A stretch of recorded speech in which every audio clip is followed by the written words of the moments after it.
Melbourne, this is the Dunkley by-election. Now your host, Chief News Anchor, Kieran Gilbert.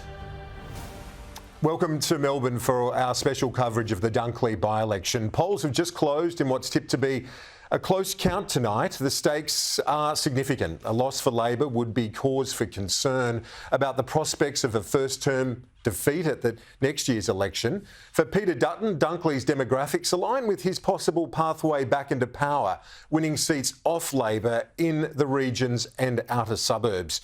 For all the quickest results and expert reactions, stay right here on Sky News. I'm joined by my colleagues, Peter Credlin, Andrew Clennell and former Labor Minister Stephen Conroy. Great to see you all. Peter, first to you, your home state.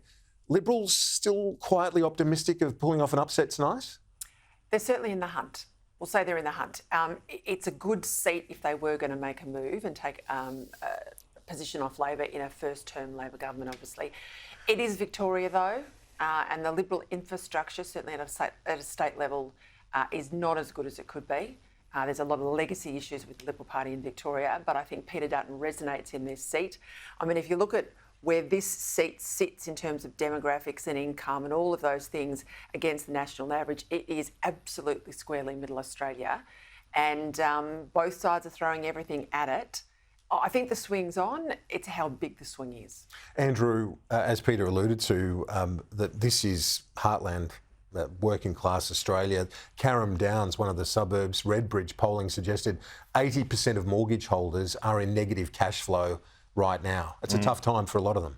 Well, what I can tell you tonight, Kieran, is that Labor hasn't been behind in the polling here, but it has narrowed. So they were 52-48, as we revealed on Sunday Agenda a few weeks back. The last poll they did just over a week ago, I'm told, 50.5, on the brink of losing this seat.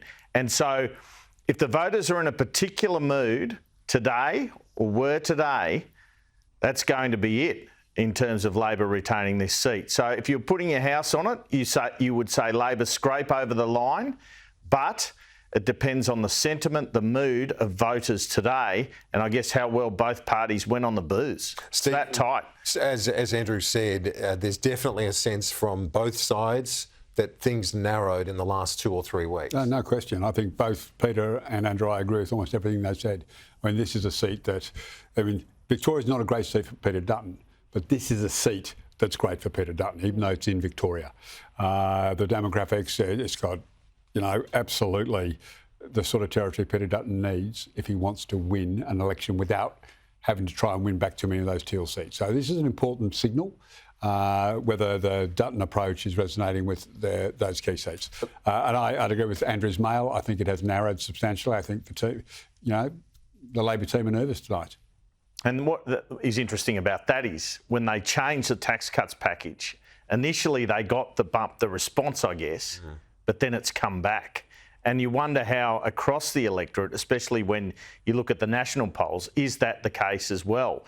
And this is a big test in terms of whether it was worth breaking that promise, it has to be said.